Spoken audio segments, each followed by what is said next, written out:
This was sent to me from India about this guy who's going to visit a doctor, and the doctor says to him, I have a few questions for you. What kind of toothpaste do you use? And he said, I use KP Nambudri's toothpaste. He said, what about the soap? He said, I use KP Nambudri's soap. He said, and the shampoo? He said, KP Nambudri's shampoo. He said, toothbrush? He said, KP Nambudri's toothbrush. So the doctor said, is this some kind of a famous international brand or what? He said, no, KP Nambudri is my roommate.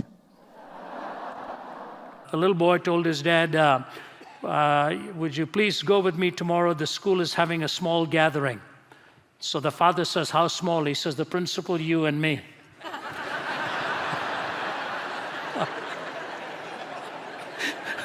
I used to be invited to a lot of those small gatherings. Maybe my father, I never had the courage to tell my dad. If I weren't sick by then, he'd make me sick at that point. This father is called up by a principal in India and told, because his son was being suspended constantly. So the father said, why are you always suspending him? They said, because he's stealing things. So what is he stealing?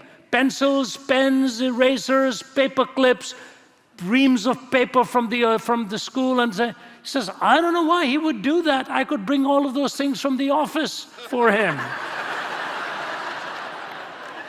And as soon as he said that, he realized what he'd done. He'd put his imprint upon his son and trained him to think that way. But English is the only language that I know in which the watch runs. Every other language I know, the watch walks. In Hindi, they say, "Ghadi chal rahi hai," the watch is walking. And maybe that's why we're going nowhere, where I come from, but at least maybe that's why we get less ulcers along the way as well. When my daughter Sarah was only 2, we were crossing over from Jordan, across the West Bank into Israel. Never forget it. It was 1977. And at that time, you'd cross over the Allenby Bridge. I'm sure many of you here have done that.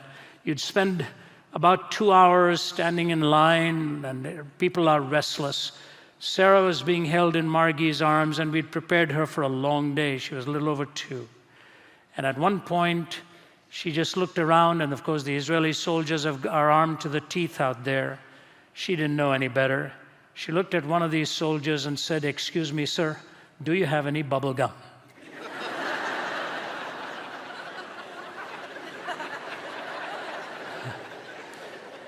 He was stunned. He took off his gun and gave it to a colleague and came over to Margie and put his arms out to Sarah. And she went to him. He took her into a back room. Now I began to get worried. And he came back 5 minutes later with a tray, 3 glasses of lemonade on them.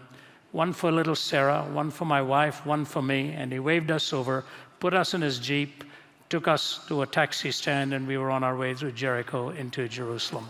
Sarah earned her whole keep in that one question. What is it that disarmed a man like that?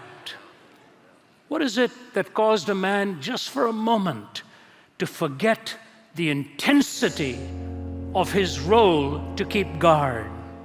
It was the voice of a little child and the innocence of that little child who had no clue what was really happening. And you know, in India, they say, never go empty-handed to visit a friend, and even more so visiting an enemy. You always have something in your hand. They always bring you sweets. In Hindi, they say, "Muh meetha karna hai." Sweeten the mouth, sweeten the mouth. So bring a big tray of sweets. And oftentimes, the larger the tray, you say, oh, what apology is coming now? You know, what's going on? But that's probably exaggerated. They do it at all of their festivals. They do it to be courteous. Half of my suitcase's weight when I go overseas is gifts to people. My mother brought me up that way, and I do have some regrets, because I arrive with all these gifts and sometimes see I forgot my socks or my pajamas or something like that, because it already weighed so much. And so this boy's got all the gifts he's sending ahead to Esau. He's softening him up before he gets there. When he meets up with Esau, or he says to Esau, when Esau forgives him, you know what he says? "I see in your face the face of God." He'd betrayed him. He cheated him. And now, when he says he sees in Esau the face of God, here's the important thing that I think you and I need to remember, and it is this, that first he had seen his own heart, because he'd prayed to God and said, I'm not going to let you go until you bless me. And God said, what is your name? Why? He thought God knew everything. He doesn't even know his name? No. Because when he stole the blessing from a blind father, he lied about who he was. Now he is before an all-seeing God, and God says, all right, I'll bless you. Who are you? He says, you've got me. My name is Jacob.